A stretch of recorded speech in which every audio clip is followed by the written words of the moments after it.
of all, I'd like to introduce Wynn Porter, who is our developer, in conjunction with David Marvin, who is right here.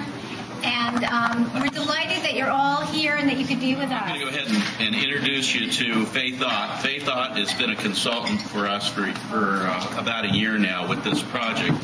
Faith is the founder and president of Sage Age Mature Strategies, a marketing and consulting company. We're looking at, when, about 12 to 14 months until the community is then ready to move into. Is that roughly the timeline? 17 to 18 months. Okay.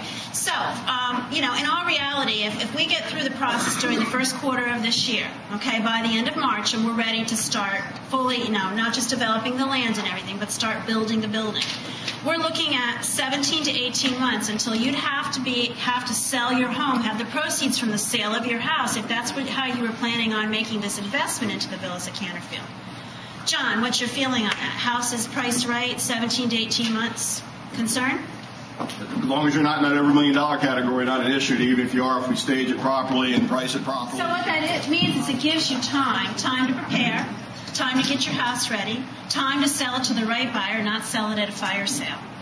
And in all reality, probably double the amount of time that houses are really selling to get it done. So that is why today these new communities that are just getting started and being built are a lot more appealing than the established communities, because the established communities, guess what? The apartment's available, the villa's available, they expect you to move in within 30 days. So you have time.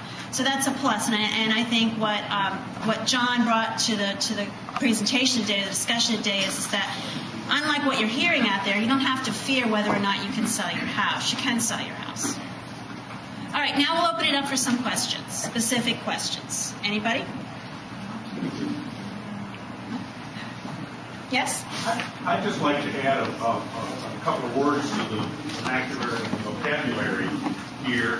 And Mr. Rose said he'd be worried about being around too many old people, and I don't see too many old people in this room, so he certainly doesn't have to worry about that. But I'll tell you what, you can start right here in a community like Canterfield, and you will have a whole new experience. You will be around people who understand that when you say big band, they don't mean two DJs at a party. You will be with people who share your values, your history, a whole new group of friends, yet they are still your age. Your places will never look better. Your wonderful furniture, your treasures, they're all going to go into a state-of-the-art luxury place. You're going to have services available, more time to have fun, more fun people to have fun with, whether it's a whole new golf foursome, whether it's my father-in-law's favorite situation still at 92. He plays poker 3 times a week at his CCRC in Virginia. It's a wonderful time to be in total control of your life with a new adventure, with new wonderful friends who will understand you faster than you can ever believe, and you're about to have a great time. I've had a lot of people tell me it's like going back to college and only better. You don't have to study for those exams. But the whole kind of feeling of a party life with people that you have a lot in common with. So that's the pluses of it. Anybody else have any comments they'd like to offer, thoughts, questions? It's an open discussion. Now, does this provide 3 levels of care? Could you elaborate on that? Yes, it is a continuing care campus. Now, what that means is that you will have available assisted living level of care if you need it. If you have some memory-related challenges, what we call memory care assisted living, which is you're shaking your head. What do you mean? Oh, memory care, that is, it's a higher level of assisted living. It's Alzheimer's, dementia, folks who need a secure environment. We have an expert here, Tony, who actually is the executive director for Villas of Canterfield, and Tony is currently in a community that the developer has also been involved with, Ivy Hall. Tony, you want to give a comment on that? Talk about level of care. Come on up. Tony Grieco, he's the executive director. Hey, everybody. You don't have to clap. There are 3 levels of care in our setting, but it's different than some CCRCs. We will not have skilled nursing, and I think that's the question that you were asking because you asked me that earlier. This particular community will have independent living, it will have assisted living, and it will have a memory care unit, and that's for residents that have issues with dementia or Alzheimer's.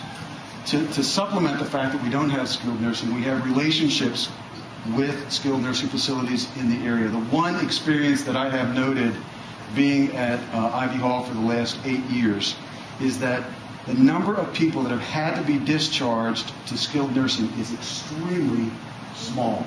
And here's the reason. Home health comes into the community. And when they come into the community, they are doing that under the direction of a physician. They provide nursing services. They provide therapy services. Hospice is available through the Medicare benefit that you all have paid into all of your lives. That, combined with home health, really has reduced the need for people to be discharged to skilled nursing. It's a tremendous benefit. You know, you had mentioned that it becomes a community. The people that you are with become your friends. They come to expect to see you at meals. It becomes your network of friends and family, and the community people that are working there, the staff members, they become your family as well. So, does that answer that question, everyone? Okay. The reality is that really probably only about 1 in every 5 folks nationally today need to really go to a nursing home. Because of what's happened, basically everybody wants to stay in the most residential setting that they possibly can. Home health has come so far that between the availability of home health, as Tony said, under the care of a physician, and hospice services if you need them, you can stay in your residential living community and never really need to be in a nursing home.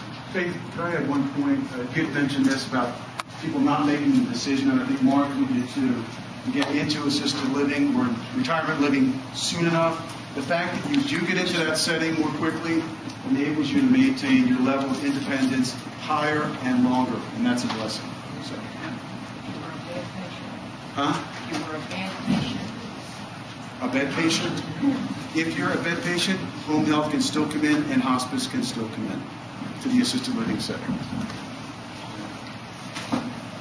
Any other questions? And that was bed patient, not bad patient. Okay?